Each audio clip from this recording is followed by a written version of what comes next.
안녕하십니까. 성경 함께 보는 김창신 목사입니다. 오늘 성경 말씀은 마태복음 11장 이 말씀 가지고 함께 주님의 은혜를 함께 나누고자 합니다. 특별히 이 마태복음 11장 전체 중에서 이 하반절에 있는 말씀이 오늘 11장의 전체의 줄거리 핵심인데, 그 말씀 중에 이런 말씀이 있습니다. 수고하고 무거운 짐진 자들아 다 내게로 오라, 내가 너희를 쉬게 하리라. 이 말씀을 하시기 위해서 마태복음 11장 1절부터 예수님은 제자들에게 복음에 관한 얘기를 말씀하시면서 쭉 말씀하시다가 뒤에 바로 그 얘기를 하면서 이 11장에 마무리를 하는 것을 알 수 있는데, 한 절 한 절 읽으면서 오늘 주님과의 대화 속에서 주님이 여러분에게도 수고하고 무거운 짐진 자들아 다 내게로 오라, 내가 너희를 쉬게 하리라. 이 은혜의 말씀이 저와 여러분에게도 오늘 하루의 삶 가운데 해당되기를 기대해 봅니다. 마태복음 11장 1절 말씀입니다. 예수께서 12 제자에게 명하시기를 마치시고 이에 저희가 여러 동네에서 가르치시며 전도하시려고 그 길을 떠나 가시니라. 복음을 전하는 예수님, 그분은 이 땅에 오셔서 33년 동안 공생애 동안 오직 천국의 소식, 하나님과 또 예수 그리스도와 또 우리의 관계를 계속해서 복음을 전하는 것을 알 수가 있습니다. 그것이 우리 주님의 사역이었어요. 또 우리 제자들도 물론 주님이 하신 그 일을 하는 것이 사역이고, 이 모든 사역이 끝난 후에 우리 주님이 말씀하시는 것이 바로 수고하고 무거운 짐진 자들아, 이 말씀이 뒤에 나오게 되는데, 그러면 수고하고 무거운 짐을 지지 않은 자들은 주님한테 온다 할지라도 뭐 편히 쉴 만한 그런 거 없지 않겠어요? 땀 흘려 일을 많이 한 사람이 시원한 나무 그늘에서 시원한 냉수 한 그릇을 먹고 쉼을 또 더위를 확 식히듯이 주님의 영광 가운데 뭔가를 한 자들만이 주님 품 안에서 늘 쉼을 얻을 수 있는 거 아니겠습니까? 그러니까 주님이 말씀하실 때에 수고하고 무거운 짐진 자들아, 두어깨에 무거운 짐을 진 자들아 다 내게 와서 쉬라는 그런 뜻이 아니라 정말 뭘 수고했는지, 또 왜 그것이 무거웠는지 우리가 이거를 깨닫기 위해서 요한복음 11장을 함께 보는 것입니다. 2절에 이렇게 말씀하고 있습니다. 요한이 옥에서 그리스도의 하신 일을 듣고 제자들을 보내어 예수께 여짜오되 오실 그이가 당신이 오니까 우리가 다른 일을 기다리오리까. 요한이 복음을 전하면서요, 자기 외에 또 어떤 마을에서 어떤 무리들이 어떤 라피를 많이 따라다니는 그 소식을 듣고는 요한의 제자들을 그쪽 예수님께 보내는 것을 알 수 있습니다. 처음엔 예수님인 줄 몰랐죠. 그쪽에 보내서 질문을 던져오라는 것이죠. 뭐라고 하냐면 장차 오실 그이가 당신입니까? 아니면 우리가 또 다른 사람을 기다려야 됩니까? 이 말을 요한이 자기의 제자들을 통해서 예수님에게 전달하게 됩니다. 이 말을 듣고 예수께서 이렇게 말씀하시죠. 11장 4절에 예수께서 대답하여 가라사대 너희가 가서 듣고 보는 것을 요한에게 다시 말하여라. 말하되 본대로 들은 대로 거짓없이 전하라는 거죠. 그 본대로 전하라는 것이 뭐냐면 5절에 그 내용이 있습니다. 소경이 보며 안전맹이가 걸으며 문둥이가 깨끗함을 받으며 또 기머거리가 들으며 죽은 자가 살아나며 가난한 자에게 복음이 전파된다 하라. 이렇게만 전하라는 거죠. 자 보세요. 이것이 뭐 그리 대단한 일인 것이냐, 뭐 전하라, 뭐 전해주라, 뭐 이렇게 얘기할 수 있겠나라고 말할지 모르겠지만, 바로 이 내용이 이러한 일들이 수고하고 무거운 짐을 진 자의 일하는 흔적인 거예요. 이게 주님이 오셔서 무슨 일을 하셨습니까? 앞을 보지 못한 자에게 앞을 보게 하는 그 치유를 하셨어요. 굶주리고 헐벗고 배고픈 자들에게 먹이고 입히고, 안전병리를 또 걷게 하고 문둥이를 깨끗게 하고, 들리지 않는 자에게 귀가 들리게 하는 그런 일을 하셨죠. 그뿐 아니라 죽은 나사로까지 살려내는 그런 역사를 예수님이 보이지 않았습니까? 그러니까 단순하게 우리는 저분이 앞을 보지 못하는 사람도 보게 하네? 앉아서 여태까지 살아오는 걸 봤는데 저 사람도 일어나서 걷게 하네? 귀가 안 들려서 아무리 소리 질러도 못 알아듣던 저 사람이 귀가 들리네? 아니 이게 또 뭐야? 아니 죽은 지 벌써 쿨쿨 냄새가 나는데도 살아서 나오게 하네? 이거 그냥 단순하게 오늘 보고 그 사건을 보고 놀라고 또 내일 누구한테 얘기할 정도로 그 정도의 소식으로 그냥 치부하고 말 수도 있어요. 그런데 여러분 가만히 보세요. 지금은 의학이 발달돼서 모든 의술이 좋아가지고 병원에서 웬만한 병은 다 고치고 웬만한 신체적인 질병까지도 다 손을 대는데 그 시대에 나면서부터 소경이고 나면서부터 안전병이고 나면서부터 귀가 안 들리고 이 모든 사람, 이 사건에 있는 모든 사람들을 고친다는 것은 이 보통 뉴스가 아니잖아요. 이게 그냥 잠깐 놀랄만한 일인가요? 아니잖아요. 그걸로 그냥 끝날 일이 아니란 말이죠. 아마 지금 많은 의술이 많이 발전되고 크고 아주 작은 병원들이 주변에도 많은데 의과 병원들이 많지 않습니까? 근데 그 병원에서 어떤 병원에서 다른 병원에서 고치지 못하는 환자가 거기 오면 무엇이든지 참 의술이 좋아서 어떤 의사가 못 고치는 사람이 없더라 이러면 어떻겠습니까? 전부 다 아마 저 지방에 있는 모든 환자들까지도 그 병원 그 의사만 찾아가려고 그럴 거예요. 지금도 그런 거 없지 않아 있지만은 그것처럼 우리 주님이 천국 복음을 전가하기 위해서 소경을 보게 하고 안전병을 걷게 하고 문둥병을 깨끗게 하고 죽은 자를 살아나게 하는 이 모든 역사는요. 단순히 눈이 안 보이는 저 사람의 그 인생이 불쌍해서 보이게 한 게 아니고 안전병의 그 인생이 불쌍해서 이렇게 세운 것이 아니고 귀가 안 들려서 괴로워할 것이라는 그 단순히 육체적인 고난에서 해방시켜 주기 위해서 귀를 열어준 것이 아니고 아니 아직 죽을 때가 안 됐는데 죽은 사람을 다시 살려내서 사람들을 놀라게 하는 그런 수준의 역사가 아니라 영적인 문제거든요. 영적인 문제. 육신의 질병을 가지고 있는 이 사람들을 하나하나 고쳐주면서 소경이 앞을 못 보는 사람이 눈이 보였어요.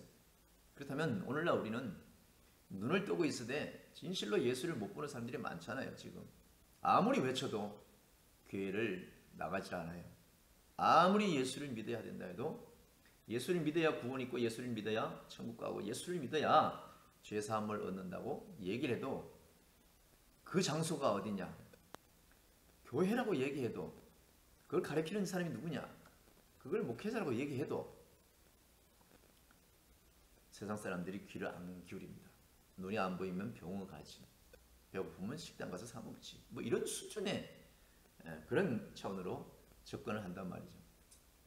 이 시대에 예수님이 소경을 보게 하고 안전병을 걷게 하고 문둥이를 깨끗게 하고 죽은 자를 살리신 이 일들은요 엄청난 일이거든요. 이런 말도 할 수 없이 엄청난 일인 거예요.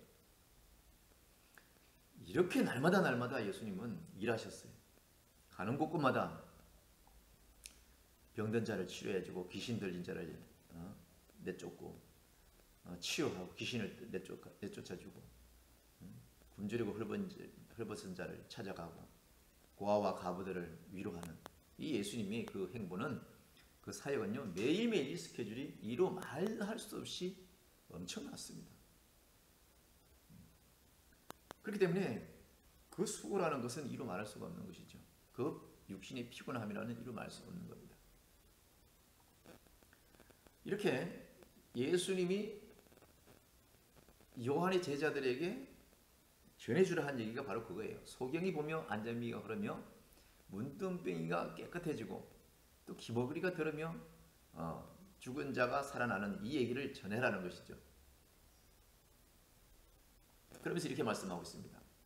마태복음 11장 6절에 누구든지 나를 인하여 실족하지 아니하는 자는 복이 있도다 하시니라. 사람은요 누구든지 실망할 수가 있어요. 사람은 누구든지 그만큼 의지하던지 그 사람에게 푹 빠져서 함께 뭘 했을 때라든지 뭔가를 다른 사람보다 특별하게 관계성을 더 깊게 많이 이렇게 교제하며 지냈다든지 이랬을 때에 어떠한 특별한 문제 때문에 그 기댔던 만큼이나 실망할 때가 없지 않아 있어요. 근데 예를 들어서 예수님이 나면서부터 소경을 눈을 뜨게 하고 안진뱅이를 걷게 한다든지 문둥병을 깨끗하게 한다든지 이 계속하던 일들을 어느 날부터 그만 그 모든 사역을 안 하신다든지 눈먼 소경을 보면서도 그냥 지나치고 어느 고을에 가서 어떤 안전병이 보면서도 그냥 무심코 지나간다든지 이런 일들을 보면서 왜 안 고쳐주시지? 왜 저 사람은 관심이 없지? 뭐 이런 부분이 없잖아. 있다 할지라도 그것을 보고 실망한다든지 그것을 보고 주님을 평가해서는 안 되는 거죠. 다시 말하면 오늘도 마찬가지죠. 교회에서 안수기도 하고 예수 그리스도 이름으로 걸어라. 예수 그리스도 이름으로 명하노니 모든 질병은 떠나갈지어다. 예수 그리스도를 명하노니 모든 귀신은 떠나갈지어다. 이렇게 명령하고 기도를 하지만 그것이 역사가 안 일어날 때도 있단 말이죠. 그럴 때에 그 기도해 줬던 목사님이 능력이 없다고 실망해서 떠난다든지 그 교회에 역사가 안 일어난다고 해서 떠난다든지 여러분 이런 문제로 실족할 필요는 없는 거예요. 오늘 예수님이 그런 차원에서 얘기하는 거예요. 누구든지 나를 인하여 실족하지 아니하는 자는 복이 있도다. 그 모든 육체적인 문제에 있어서 전과 후의 결과물이 어떠한 결과가 난다 할지라도 그것으로 인해서 본질을 희석하고 본질에 대한 기대감이라든지 본질에 대한 핵심을 벗어나는 믿음을 가지고 있다면 그것은 스스로가 복이 없는 자의 모습인 거죠. 그 밑에도 그렇게 얘기합니다. 마태복음 11장 7절 한번 보세요. 저희가 떠나면 저희가 누구예요? 요한의 제자들이잖아요. 예수님이 한 얘기를 그대로 듣고 요한에게 가서 전해야 되기 때문에 예수님이 곁을 떠나는 거예요. 저희가 떠나면 예수께서 무리에게 요한에 대하여 말씀하실 때 너희가 무엇을 버리고 광야에 나갔더냐? 바람에 흔들리는 갈대냐? 그러면 너희가 무엇을 버리고 나갔더냐? 이 말씀을 물어요. 요한의 제자들을 요한에게 보낸 다음에 그 주변에 있는 모든 사람들한테 묻습니다. 너희들은 왜 사람을 따라다니냐? 왜 광야에 몰려다니냐? 왜 요한이 있는 그곳에 쭉 몰려갔다가 또 여기 쭉 오고 이렇게 따라다니느냐? 이런 차원에서 묻는 것입니다. 왜냐하면 따라다니는데도 이유가 있을 거 아니에요. 보이지 않는 질병이 있다든지 걷지 못하는 질병이 있다든지 뭐 어떠한 문제로 있어서 그것을 치유받고 싶어서 그래서 기도받고 싶어서 따라가는 사람도 없지 않아 있을 것이고 그냥 저 사람이 가니까 그냥 무심코 그냥 따라가는 사람도 없지 않아 있을 것이고 그래서 이렇게 묻는 거예요. 그러면 너희가 무엇을 부르고 나갔더냐? 그러면서 예수님이 뭐라고 질문 사이에 묻냐면 부드러운 옷 입은 사람을 찾느냐? 부드러운 옷을 입은 자들은 왕궁에 있지 들판에는 없다. 이렇게 말씀하시는 거예요. 그러니까 다시 말하면 사역을 하는 자들 앞에서 복음을 전하는 자 앞에서 그 무엇 다른 것을 추구하려고 따라가는 그 본질은 주님이 너희들은 잘못 생각하고 따라가는 거다. 이걸 가리키는 거예요. 만일에 예수님을 졸졸졸 따라다니는 모든 사람들이 그 따라다니는 목적이 오병이어처럼 보리떡과 물고기로 배를 채워줄 수 있는 그러한 허기를 면해주는 그런 사람으로만 보고 따라다닌다면 실족할 수밖에 없죠. 어느 날부터 그거 안 해주면 어떡할 거예요? 저는 해줬는데 왜 안 해주냐고 데모하고 뭐 시끄러울 거 아니에요. 마찬가지로 요한이 가서 외치고 요한이 복음을 전하는 그 자리에서도 사람을 따라다니는 데 있어서 너희가 요한이 하는 그 본질적인 얘기를 제대로 보고 다니라는 거죠. 세례 요한의 본질적인 사역은 뭐예요? 죄를 회개하라는 거잖아요. 곧 뒤에 자기 뒤에 누군가 오시니까 죄에 대해서, 의에 대해서, 심판에 대하여 말씀하시고 그 죄에 대해서, 의에 대해서, 심판에 대하여 주인 대신 예수 그리스도께서 뒤에 오시니까 우리 모두는 그분을 만나기 전에 회개의 마음을 가져야 된다는 거죠. 회개의 마음을 가졌을 때에 예수님께서 말씀하시고 예수님께서 우리를 만지실 때에 내 안에 그 역사가 일어나는 거죠. 그러니까 요한이 나가서 광야에서 외칠 때에 그가 그냥 물에 넣었다 뺐다 세례를 주고 하는 그러면 모든 죄가 다 사한 것처럼 단순한 그것만, 그 눈에 보이는 그것만 추구하고 다닌다면 너희는 여전히 광야에 있는 사람을 찾아간다 할지라도 그 본질은 부드러운 옷 입은 사람들을 찾는 듯한 그런 기본이 벗어나는 그런 자세로 그들을 따라가기 때문에 그들을 외치는 자들에게 따라갔었을 때에 기대하고 따라가는 그 군중들의 마음 중심이 잘못됐다는 거죠. 교회는 왜 갑니까? 하나님을 아버지라고 믿는 자들, 예수 그리스도를 하나님의 독생자 아들로 인정하는 자들, 예수님께서 우리의 죄를 담당하시기 위하여 십자가에서 처참하게 희생제물로 돌아가셨다는 그 사실을 아는 자들.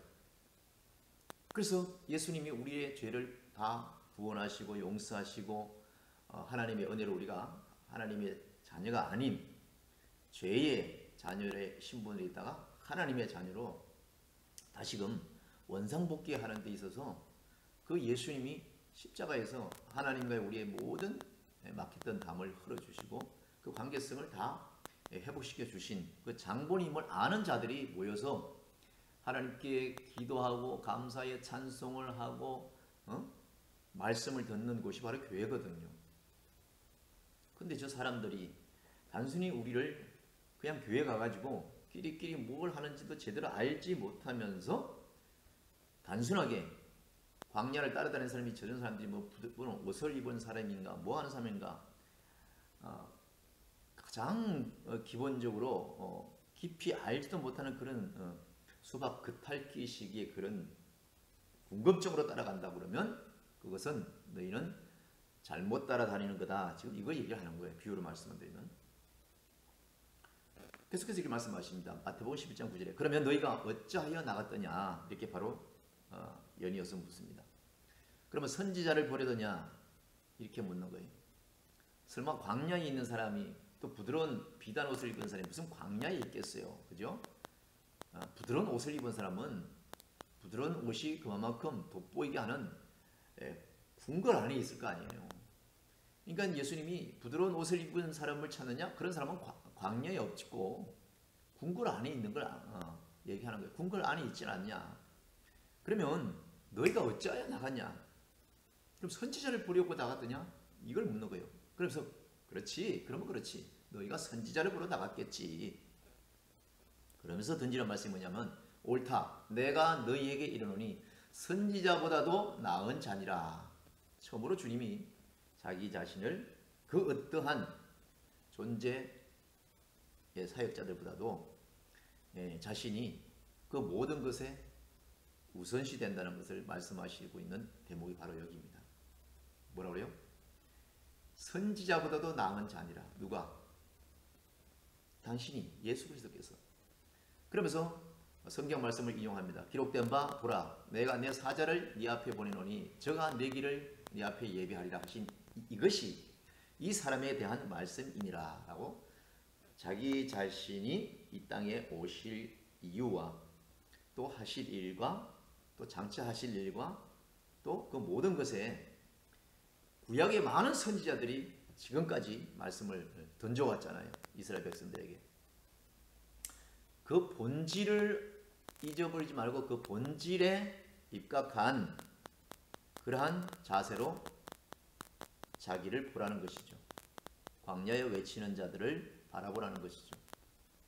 마찬가지입니다. 오늘날 교회에서도 주의 종들이 많이 배웠든 적게 배웠든 간에 주의 종이 가리킬 수 있는 것은 하나님의 생명의 말씀을 올바르게 가리키는 것, 그것 외에 없습니다. 이 성경책은요, 예수 잘 믿으면 땅 부자가 되고, 예수 잘 믿으면 모든 병이 다 치유되고, 예수 잘 믿으면 죽어서 땅속에 묻었던 사람도 퍽퍽 일어나고, 예수 잘 믿으면 모든 것에 만사 형통이 된다. 이거 가리키는 대목 하나도 없습니다. 그렇기 때문에 성경을 교회의 어느 교회든지 주의 종이, 목회자들이 이 성경을 말씀을 던져놓고 일반적인 사회에서 유교사상적인 비나이다, 비나이다, 어쩌고 저쩌고 비나이다, 뭐 이러면서 나무로 만든 그 우상에게, 돌로 만든 우상에게 절하고 이러면 그것들이 다 들어주는 것처럼, 이런 차원의 예수 그리스도를 전한다면 그 목회자는 예수를 못 만난 거죠. 요한은요, 예수 그리스도로 오실 것을 미리 알고 앞서서 많은 사람들에게 회개하지 않으면 하나님의 자녀가 되는 모든 관계가 끊어지기 때문에 죄의 사함을 받을 수가 없기 때문에 회개의 준비성을 가지라고 외치는 자고, 그 회개의 모든 주가 되시는 예수 그리스도께서 우리의 회개의 분량을 보시고 그 합당한 용서가 우리에게 내려지잖아요. 그렇기 때문에 우리는 뭐든지 회개가 앞서야 되는 거예요. 회개가 모든 것이 먼저 밑거름이 그려져야 우리 주님을 만날 수가 있는 거예요. 단순히 이 하나님의 말씀 성경이 이 세상에 살아가는 동안 다른 사람보다 앞서고, 다른 사람보다 더 앞에 가고, 다른 사람보다 더 우월하고, 다른 사람보다 더 모든 것을 더 가지고, 뭐 이런 신비주의적인 그런 존재감으로 예수 그리스도를 전한다면 이런 교회는 잘못된 교회고, 이렇게 가르치는 목사가 있다면 그것 또한 잘못된 목사죠. 예수님은 죄악된 이 세상에 오셔서 죄로 인해서 마귀의 자녀로 지옥에 떨어질 수밖에 없는 저와 여러분을 예수 그리스도께서 어린 양의 피를 흘려서 저와 여러분을 살리신, 보배로우신 희생제물로 돌아가신 산 제물, 어린 양, 죽으신 생명 그 자체입니다. 우리를 구원하시고 죄 가운데 건져내시기 위해서 지옥에 들어갈 수밖에 없는, 악한 마귀가 지옥으로 끌어갈 수밖에 없는 저와 여러분을 우리 하나님께서 저와 여러분을 극진히 사랑하시사, 너무너무 사랑하셔서 당신의 아들을, 독생자를 십자가에서 산 제물로 바치면서까지 우리를 자녀 삼으신 그 은혜거든요. 그 엄청난 하나님 그 크신 긍휼이 있으신 영광이고 놀라운 찬양의 주가 되신 하나님, 그 본질을 잊어버리고 단순히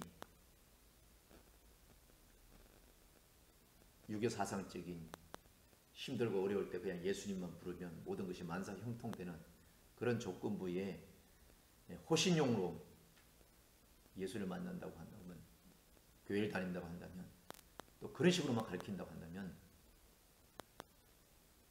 엄청난 실수인 거예요. 오늘 예수님 말씀하셨잖아요. 너희는 무엇 때문에 광야에 나갔더냐? 너희가 무엇을 보려고 나갔더냐? 너희가 무엇을 보려고 저 광야에 나가서 저 사람들 앞에서 그렇게 많이 줄 서서 그 얘기를 듣느냐? 바로 이러거든요. 요한이 장차 오실 예수를 잘 믿으면 만사가 형통이 되고 모든 것이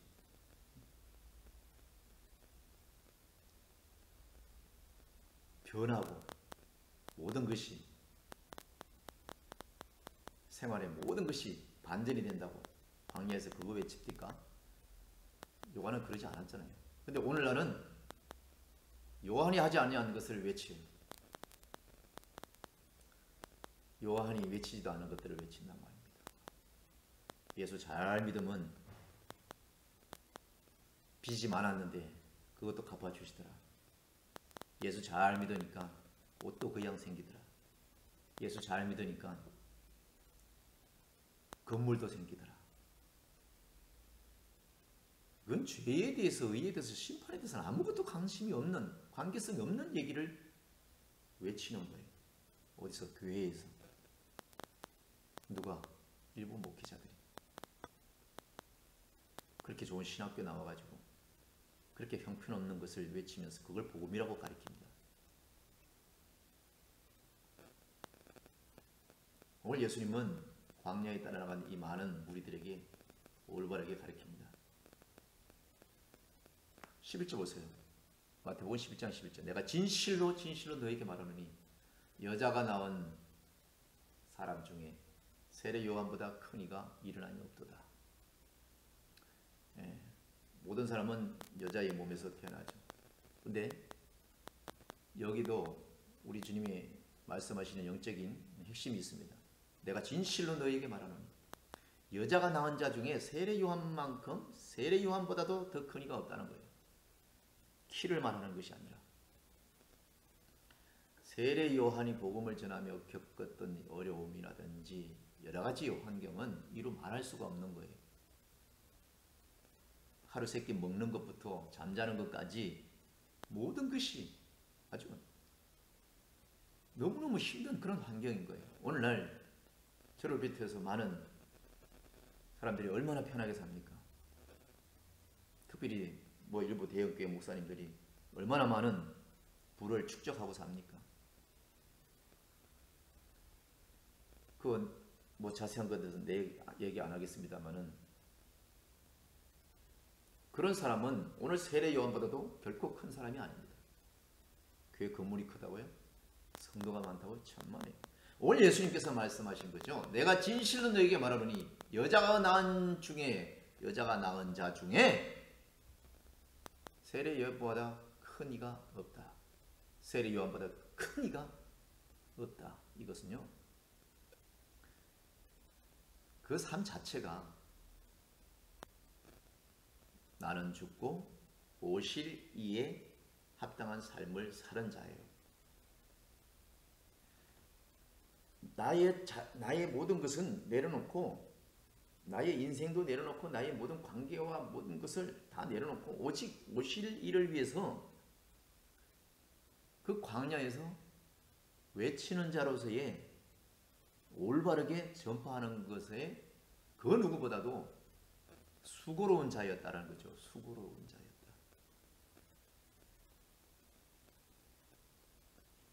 수고하고 무거운 짐진 자들을 다 내게 오라. 이 말씀이 바로 뒤에 나오는데 바로 이렇게 요한처럼 사도 바울처럼 오직 죽으면 죽으리라.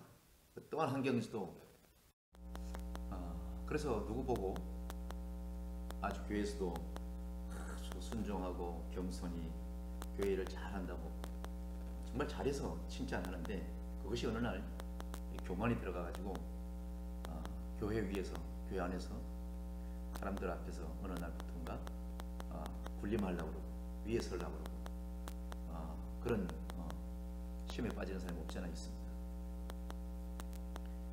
주님을 위해서 하나님을 위해서 하나님의 영광을 위해서 나를 구원하신 예수 그리스도를 위해서 뭔가 일할 때에 칭찬을 해줄 수가 있습니다. 그러나 그 잘했다고 하는 그 일 때문에 예수 그리스도께서 가려지면 안 되는 거죠.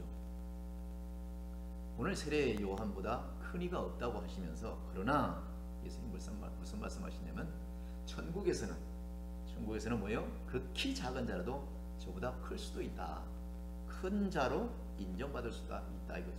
다시 말하면 요한처럼 꼭 그렇게 해야 큰 자가 아니고 저와 여러분이 무슨 특별한 재주가 없고 특별한 달란트가 없고 특별히 내가 무슨 물질이 많아서 하나님 앞에 드려서 그걸로 인해서 하나님의 영광에서 교회들이 건축한다든지 뭐 여러 가지로 하나님 영광을 위해서 제공할 수 있는 것이 많으면 좋겠지만 마음은 번하지만은 정말 아무것도 없을 때 있잖아요. 어려울 때 있잖아요. 그렇지만은 드릴 물질이 없고 뭔가 내가 뭐 일을 해드릴 수 있는 그것으로 해서 하나님 앞에 하나님을 기쁘게 할 수 있는 부분이 없다 할지라도 하나님께서 천국에서는 요한보다도 더 큰 이가 있을 수 있는데 그것이 뭐냐면 작은 자라는 거예요. 이게 핵심이에요. 그럼 뭐예요? 우리는 겸손이죠. 겸손. 그리고 말없이 순종하는 거. 요한처럼 밖에 나서 그렇게 많은 사람 앞에서 뭘 하지 않았다 할지라도 오직 겸손함으로 묵히 드러내지 아니하고 자기가 이 처해 있는 그 위치에서 각자 삶 속에서 직장에서 가정에서 또 어떤 환경에서 하나님의 자녀로서 하나님께 영광을 돌리는 듯한 그런 자세로 한다. 이러한 낮아짐의 모습으로 일을 하는 자.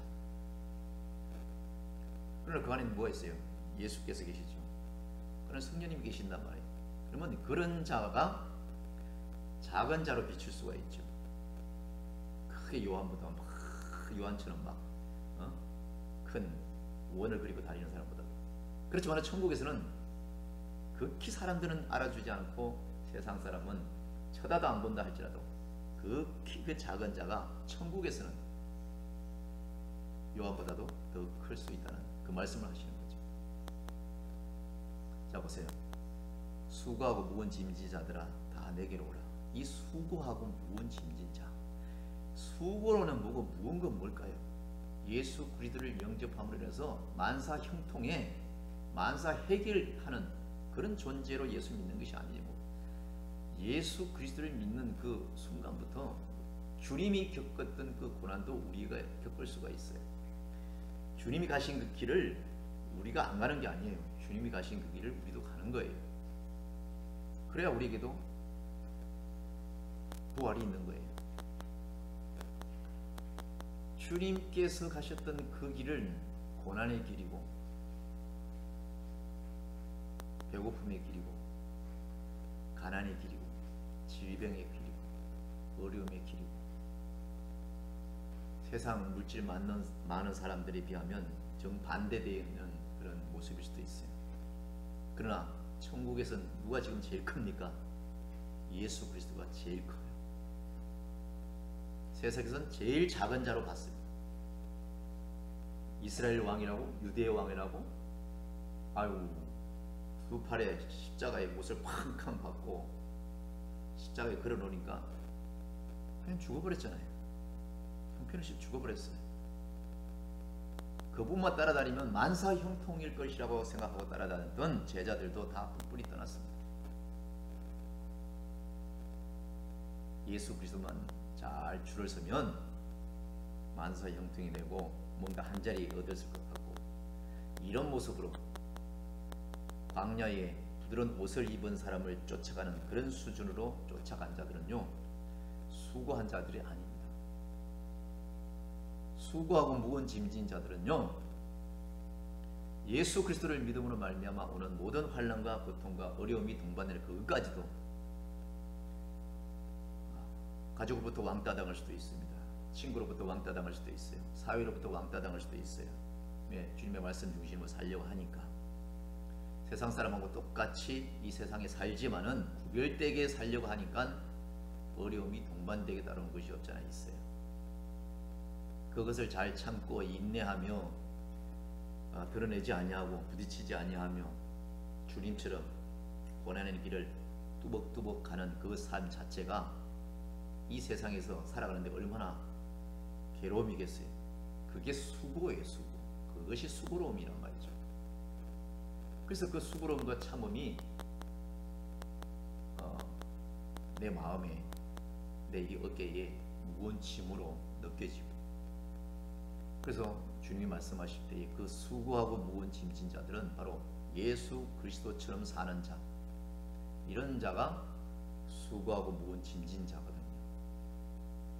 그런 사람은 주님 곁에 계시면 주님이 그 일을 하고 주님이 그 모든 일을 하셨기 때문에 가난한 자가 가난한 사람을 알고요, 배고픈 자가 배고픈 사람을 알아요. 그죠? 주님이 주님처럼 걸어온 모든 사람을 제일 위로하십니다. 제일 사랑할 수가 있어요. 제일 이해할 수가 있어요. 예수님은 그 험난한 십자가의 고난의 길을 가셨는데 요한도 사도 바울도 많은 제자들도 목베임을 당할 정도로. 그런데 오늘날 일부 지도자들은, 성직자들은, 목회자들은 어떻습니까? 제일 좋은 차를 타고를 원하고, 제일 좋은 집을 사주기를 원하고, 제일 부드러운 옷을 입기를 원하고, 죄에 대해서, 의에 대해서, 심판에 대해서는 관심이 없어요.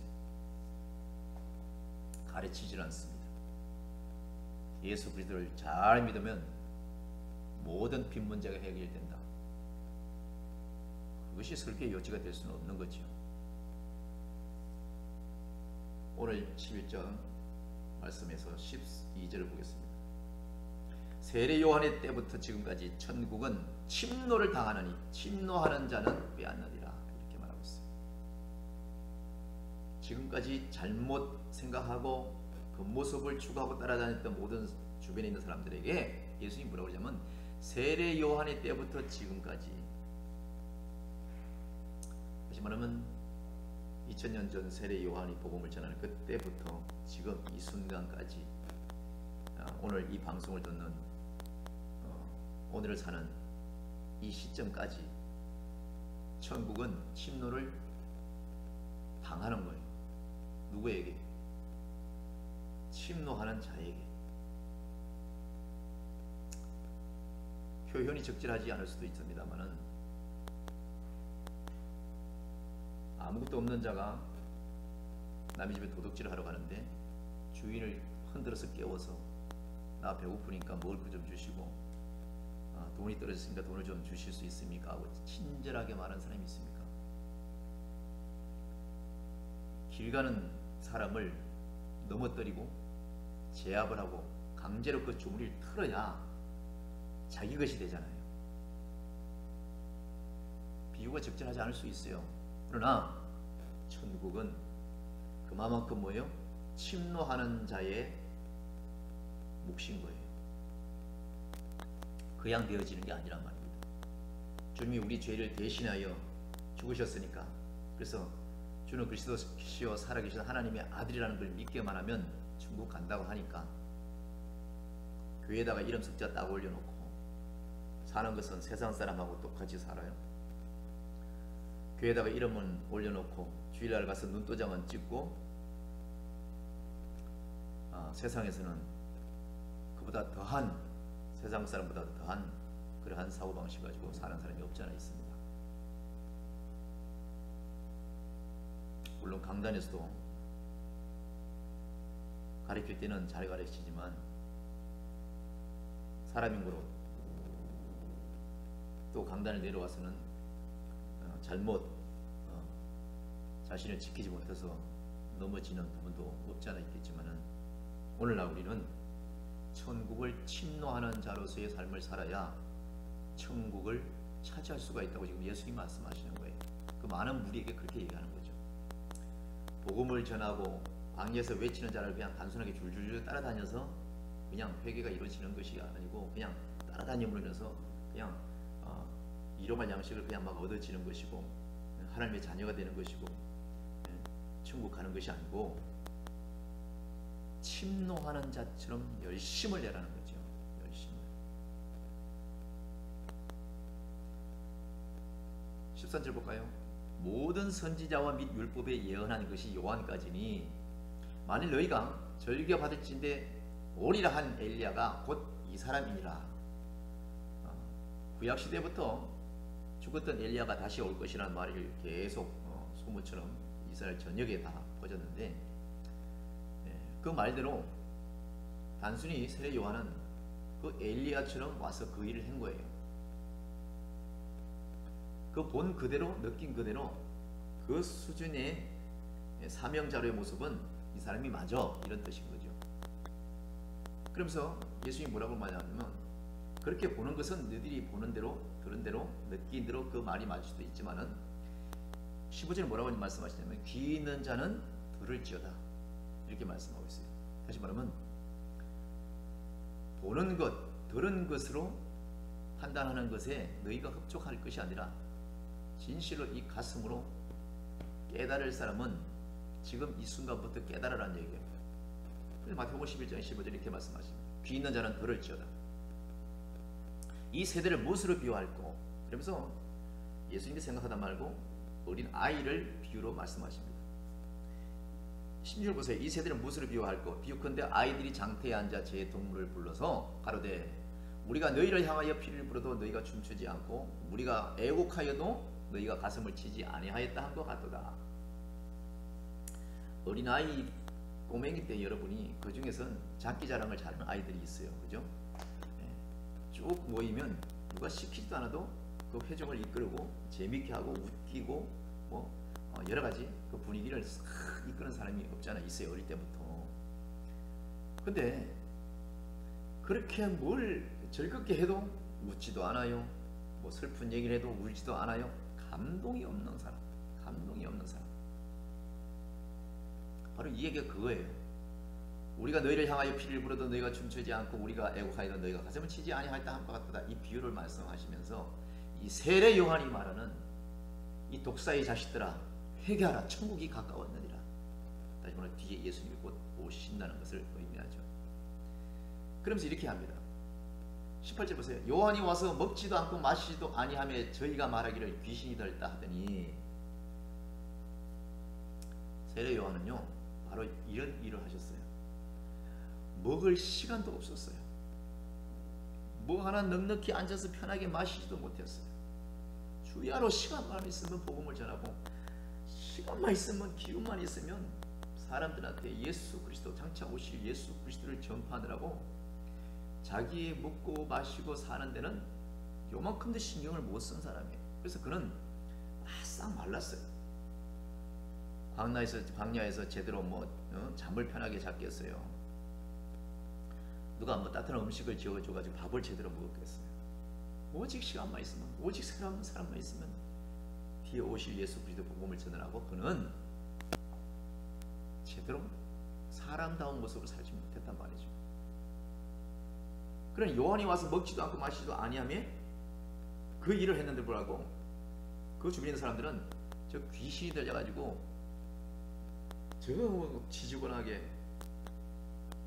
저 그냥 뭐 깨끗하지도 않은 모습에 저 흐림한 옷차림에 이러면서 귀신이 들리지 않고는 외모를 저렇게 하고 다닐까, 이럴 정도로 그를 비아냥거린 사람도 없지 않아 있단 말이죠. 오늘날 많은 사람들은요, 또 일부 목회자들은 매주 이발관을 갑니다. 그리고 늘 갖고 와요.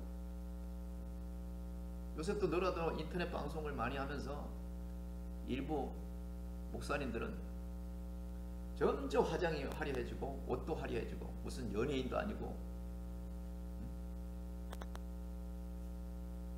자기 자신을 치장하기 위해 급급해. 요한은요 복음을 전하느라고 마시지도 먹지도 못하는 그런 환경에 사람들이 귀신이 들렸으니 저렇게 지저분하게 살지 할 정도로 외모에 전혀 신경 쓸 시간이 없는 삶을 살았어요. 예수님이 볼 때요 이런 열심히 이렇게 당신을 위해서 산 사람, 이런 삶, 이런 사람이 수고하고 무거운 짐을 진 자란 말이죠. 얼마나 수고를 많았어요. 그래서 가족과 떨어져 있습니다. 요한이라고 가족과 같이 행복하고 살고 싶지 않은 마음이 있겠어요? 부모를 떠나고 형제를 떠나고 맡겨진 사명이기 때문에 그게 충실하느라고 사람다운 삶을 살지 못하고 가족을 위해서 헌신하지 못할 수도 없지 않아 있지 않습니까? 그러니 사람들이 올바르게 안 받겠죠. 요한이 와서 먹지도 않고 마시도 아니하면 저희가 말하기를 귀신이 들렸다 하더라고 손가락질하는 그런 상황. 그런 상황을 맞이하면서 살았던 요한이 그런 사명을 가지고 일을 열심히 한 사람들이 예수님 볼 때에 뭐예요? 수고하고 무거운 짐진 자들아 다 내게로 오라. 내가 너희를 편히 쉬게 하리라. 수고하고 일하지도 않는 사람을 어떻게 주님이 품에 안아서 아이고 수고했다 수고했다 아이고 내 새끼 이럴 사람이 누가 있겠습니까? 19절 볼까요? 그러면서 예수님이 이렇게 말씀합니다. 인자는 와서 먹고 마시며 말하기를 보라 먹기를 탐하고 포도주를 즐기는 사람이요 세리와 죄인이 친구로다. 자, 세례 요한은요 시간도 없고 마실 시간도 없고 잠시 자기 취미생활을 할 일도 없고 오직 주의 일을 하기 위해서 열심을 했어요. 근데 그걸 칭찬하지는 못할 망정 귀신이 들다고 손가락질 하는 반면에 예수님은 오니까 뭐예요? 제자들하고 먹기도 하셔요. 씻기도 같이 씻어요. 잠도 때로는 같이 자요. 죄인들과 같이 어울려서 얘기도 해요. 포도주도 마셔요. 죄인들하고 같이도 얘기도 하셔요. 이러니까 뭐래요? 또 주변에서 아니 저 사람은 세례 요한은 저렇게 깨재재하고 돌아다니면서 사람 모양새로 꾸미지 않은 자체로 또 있는데 저 양반은 자기가 세례 요한보다 더 큰 자라고 말하면서 아니 이제 봤더니 억하면 포도주를 마시네. 억하면 세리들과 친구처럼 지나네. 이러면서 손가락질을 한단 말이죠. 이 바리새인 유대인들은요 율법 자체로는 정확하게 그걸 잘 알아요. 그러나 율법 자체를 율법을 위한 지킴으로 지켜요. 그것이 문제죠. 오늘 예수님을 보면서 사람들이 세리와 죄인이 친구로다라고 하니 예수님이 생각할 때는 어떻게 했습니까? 도대체 뭘 어떻게 가르쳐야 될까 저것들은. 그러죠? 오늘도 마찬가지예요. 아무리 얘기를 해도 못 깨닫는 사람은 못 깨달아요. 아무리 가르쳐도 속이에 경이 있게요. 여러분 손은 일은 잘하죠. 일 잘했으니까 나무 그늘 밑에 매놓고 풀을 먹이면서 풀 먹는 동안 되새김질하는 동안 옆에서 옛날 얘기 읽어줘 보세요. 속 알아듣습니까? 못 깨닫는 사람은 못 깨달아요. 못 깨달아요. 19절 보세요. 인자는 와서 먹고 마시며 말하기를 보라 먹기를 탐하고 포도주를 즐기는 사람이요 세리와 죄인의 친구로다 하니 지혜는 그 행한 일로 인하여 옳다함을 얻느니라. 정말로 지혜로운 자는 무엇을 어떻게 누가 그 하는 일을 중심을 본질을 잘 보면요 딴소리를 못해요. 못한단 말이죠. 그래서 그걸 보고 저 사람이 하는 일은 누구를 보여주기 위한 일이고 저 사람이 하는 일은 누구를 보여주기 위한 일이 아니라 누가 보든 말든 그 일에 주인이 맡긴 일에 충성하는 자다. 이것을 지혜 있는 자는 먼저 본다는 거죠. 그래서 우리가 예수 믿는 오늘 많은 직장인들이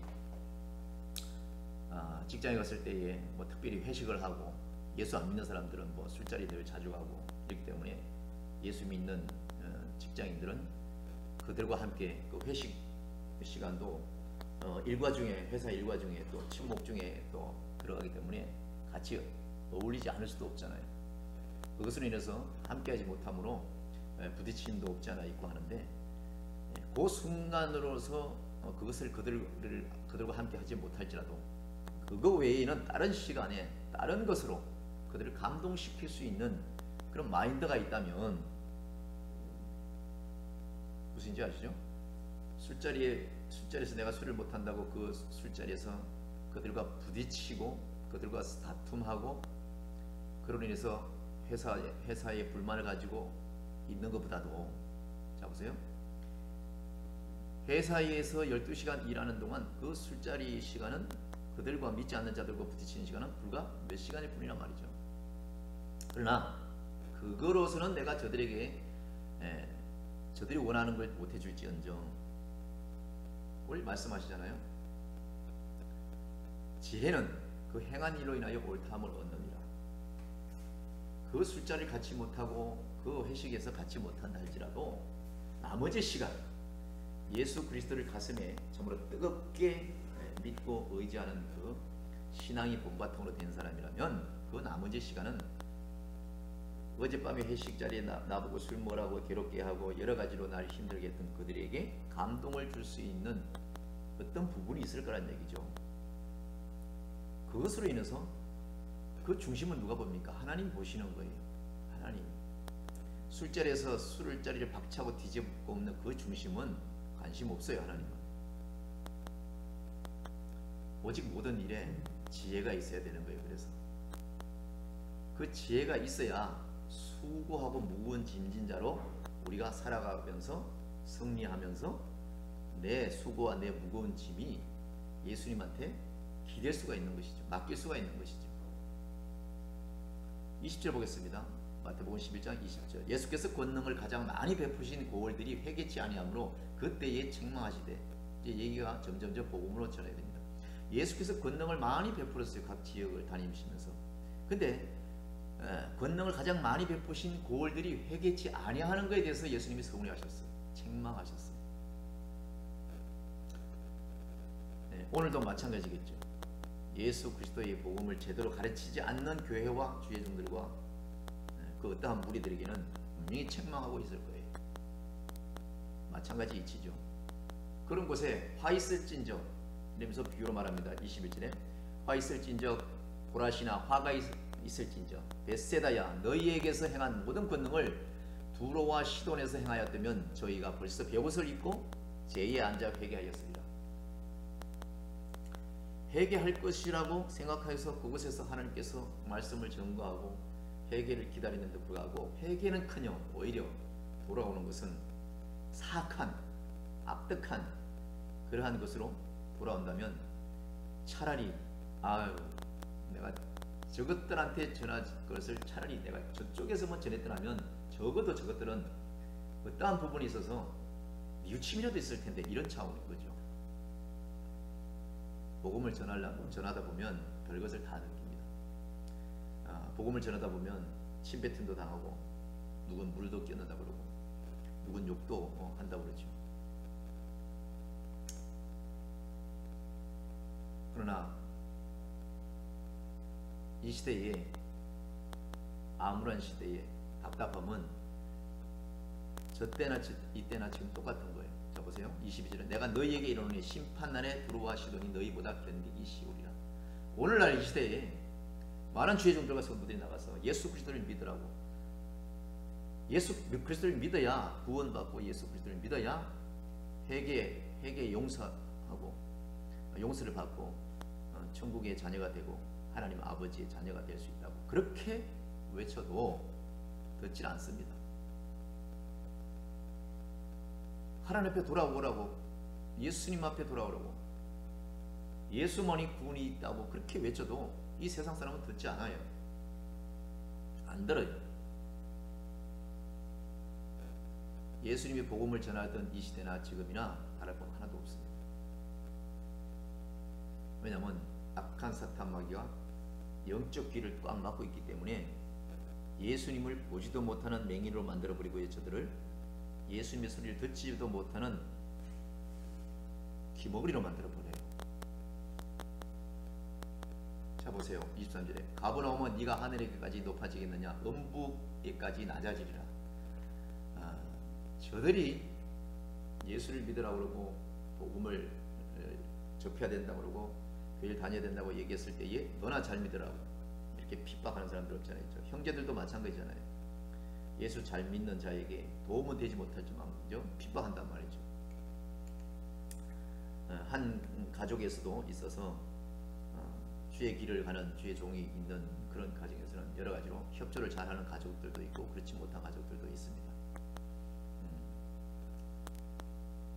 그러나 그 모든 환경에 있어서 예수 그리스도를 올바르게 만난 자들이라면 오늘 세례 요한이 한 이 일에 대해서 예수님이 뭐라고 그래요? 여자가 낳은 자 중에 가장 큰 자니라. 이 말씀의 칭찬처럼 우리 주님의 칭찬받는 삶이 이 땅에서 사는 것이 사람들의 평가에서는 정말로 형편없는 것처럼 보이지만 하나님의 평가에서는 정반대라는 것을 우리가 알고 살아야 되는 거죠. 오늘 말씀에서 가버나움에게 이렇게 얘기합니다. 가버나움 도시가 회개치 않으니까 가버나움아 네가 하늘에까지 높아지겠느냐. 다시 말하면 이 시대에 예수를 믿으라고 그렇게 외쳐도 저들이 예수를 믿으려면 내 주먹을 믿었겠다. 예수를 믿는 것보다도 예수를 믿고 기도해서 뭔가 소원을 성취하는 것보다도 차라리 복권을 사고 주식을 사고 땅을 사서 투자를 하고 투기를 하고 이렇게 해서 차라리 부자가 되는 것이 낫지, 이런 차원과 똑같은 거예요. 저들의 세상적인 욕망은 이루 말할 수 없이 계속 빌딩을 올라가는 것이 올라갑니다. 가버나움은 네가 하늘에까지 높아지겠냐, 음부에까지 낮아지리라. 아무리 그런 할지라도 결국은 뭐예요? 높고 올라갈 때는 그만큼 사정없이 떨어질 수 있는 경사를 맛볼 겁니다. 예수 그리스도의 말씀은 1.1획도 틀린 것이 없고 다 이루어집니다. 여보세요. 11장 23절 가버나움아 네가 하늘에까지 높아지겠냐, 음부에까지 언제고 떨어지고 말 것이다, 이런 얘기. 그러면서 너희에게서 행한 모든 권능을 소돔에서 행하였더라면 그 성이 오늘날까지 있으리라. 여러분, 소돔 얘기가 아니죠. 소돔, 고모라성 소돔. 그렇게 죄악된 세상에서, 그렇게 마구잡이에서 하나님의 심판이 있기 전에 하나님 앞에 돌아온 자들, 하나님 앞에 회개한 자들은 살아남은 것처럼 오늘도 마찬가지예요. 이 세상의 물질 만능으로 살면서 우상 숭배하면서 법 같지도 않은 법을 이 세상 사람들이 만들어서 죄의 온상이 되고 죄의 마귀가 아비 노릇하는 이 세상이 좋아서 그것을 박조시는 저런 사람들 언제고 음부에까지 떨어지고 말이죠. 그때는 이미 늦었어요. 24절 보겠습니다. 마태복음 10장 24절 내가 너희에게 이르노니 심판날에 소돔 땅이 너보다 견디기 쉬우리라 하시니라. 지금은 예수 믿으라고 저렇게 잘난 척하고 지금 예수 믿으라고 했을 때 저렇게 그만하고 우상 숭배하고 돈 있다고 권력 있다고 저렇게 하지만 소돔 고모라 때의 그 엄청난 그 하늘의 심판을 견디지 못한 것, 그 이상이 저들에게 예비되어 있는 건데 저들이 알지 못하는 거예요. 알지 못하는. 25절 보세요. 그때 예수께서 대답하시되 천지의 주제이신 아버지여 이것을 지혜롭고 설기 있는 자들에게 숨기시고 어린 아이들에게 나타내심을 감사하나이다, 이렇게 말씀하고 있습니다. 여러분, 오늘날 예수님 볼 때 저와 여러분 어린아이 같은 거예요. 똑똑하고 잘나고 뭐든지 세상에 가진 것으로 보이는 것으로 위력 있게 사는 저들은요, 어른이라고처럼 보일지 모르겠지만 저들은 소돔과 고모라의 파멸의 그 잔치의 주인공이 될 것입니다. 회개하고 돌아오면 반전이 되겠죠. 그러나 이 모습 저대로 계속한다 그러면 언제든지 주님 오실 때 음부에 떨어지고 마는 겁니다. 예수님 말씀하십니다. 설기 있는 자들에게는 숨기시고 어린 아이들에게는 나타내심을 감사합니다. 깨닫는 자가 되기를 원합니다. 하나님 말씀을 듣고 깨닫는 자가 복이 있는 거예요. 그러면서 26절 이렇게 말씀하십니다. 마지막 보소이다 이렇게 된 것이 아버지의 뜻입니다. 할렐루야. 이 모든 주어진 일이 하나님의 뜻으로 이루어지는 거예요. 성경 66권 이 모든 내용은 하나님의 뜻이 고스란히 담겨있고 고스란히 진행되고 있는 것을 알 수가 있죠. 27절 보세요. 내 아버지께서 모든 것을 내게 주셨으니 아버지 외에는 아들을 아는 자가 없고 아들과 또 아들의 소원대로 계시를 받는 자 외에는 아버지를 아는 자가 없느니라. 하나님은 예수님을 잘 알고 예수님도 아버지를 잘 아세요. 그래서 그 잘 아시는 예수님이 말씀하시는 그 모든 핵심과 본질을 잘 아는 저와 여러분을 누구보다도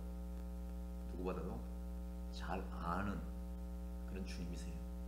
그렇기 때문에 그 주님으로 인해서 주님을 위하여 주님이 사는 삶을, 주님이 살던 그 삶을 모든 고난과 힘듦을 잘 참고 끝까지 가는 자가 오늘 이 11장의 핵심적인 말씀, 오늘 마지막 28절 나옵니다.